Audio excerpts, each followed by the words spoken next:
Assalamualaikum warahmatullahi wabarakatuh. Perkenalkan, nama saya Wildayanti. Saya dari Fakultas Ekonomi dan Bisnis Islam, Prodi Ekonomi Syariah.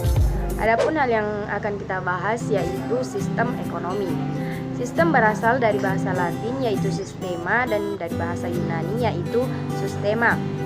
Adapun menurut Grossman, ada sistem ekonomi sebagai sekumpulan komponen-komponen dan unsur-unsur yang terdiri dari unit-unit dan agen-agen ekonomi serta lembaga-lembaga bukan hanya saling berhubungan dan berinteraksi, melainkan juga saling menopang dan berpengaruh.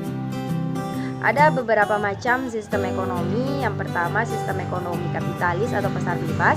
Yang kedua, ada sistem ekonomi sosialis atau komunis. Yang ketiga, ada sistem ekonomi campuran dan sistem ekonomi Islam. Nah, yang pertama ada sistem ekonomi kapitalis atau pasar bebas. Adam Smith atau biasa dikenal dengan Bapak Ekonomi mendefinisikan bahwa sistem ekonomi adalah sistem perekonomian yang memberikan kebebasan kepada individu untuk mencari keuntungan yang sebesar-besarnya. Adapun karakteristik dari sistem ekonomi kapitalis atau pasar bebas yaitu semua sumber menjadi milik masyarakat dan pemerintah juga tidak ikut campur dalam kegiatan ekonomi. Sistem ekonomi kapitalis atau pasar bebas juga memiliki kelebihan seperti menumbuhkan inisiatif dan kreasi masyarakat serta kebebasan dalam memiliki sumber daya alam. Selain itu, sistem ekonomi kapitalis juga memiliki kekurangan seperti kebebasan berusaha yang menyebabkan adanya kelompok yang dominan dan juga kelompok yang lemah, serta menimbulkan penindasan, menimbulkan monopoli yang merugikan masyarakat, serta pemerataan pendapatan sulit terjadi. Nah, selanjutnya yang kedua ada sistem ekonomi sosialis atau perencanaan terpusat.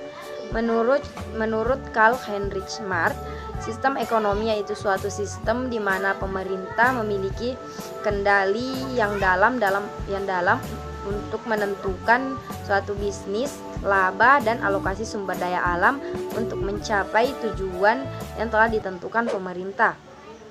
Adapun karakteristik dari sistem ekonomi sosialis yaitu semua alat dan sumber daya alam dikuasai oleh pemerintah, hak milik perorangan tidak diakui, serta perekonomian sepenuhnya diatur oleh pemerintah. Sistem ekonomi sosialis memiliki kelebihan seperti pemerintah lebih mudah mengendalikan masalah-masalah ekonomi serta jarang terjadi krisis ekonomi. Selain itu, sistem ekonomi sosialis memiliki kekurangan seperti mematikan kreativitas dan inovasi dari suatu individu serta tidak adanya kebebasan dalam memiliki sumber daya alam. Yang ketiga ada sistem ekonomi campuran. Sistem ekonomi campuran yaitu sistem ekonomi yang memadukan antara sistem ekonomi pasar atau kapitalis dengan sistem ekonomi sosialis atau perekonomian pusat. Sistem ekonomi campuran yaitu sistem ekonomi di mana pemerintah melakukan pengawasan dan pengendalian terhadap perekonomian, namun juga pihak swasta atau masyarakat diberi kebebasan dalam melakukan kegiatan-kegiatan yang ingin ia jalankan. Adapun ciri-ciri dari sistem ekonomi campuran yaitu sumber-sumber daya yang vital dikuasai oleh pemerintah seperti air, listrik, hutan yang bertujuan untuk mensejahterakan masyarakat, dan juga swasta diberi kebebasan di bidang-bidang ekonomi dalam batas kebijaksanaan yang telah ditentukan oleh pemerintah. Selanjutnya ada sistem ekonomi Islam. Sistem ekonomi Islam yaitu di mana sistem ekonomi yang didasarkan ajaran-ajaran dan nilai-nilai yang bersumber dari Al-Quran dan juga hadis. Adapun tokoh yaitu Ibnu Khaldun atau dikenal dengan Bapak Ekonomi Islam.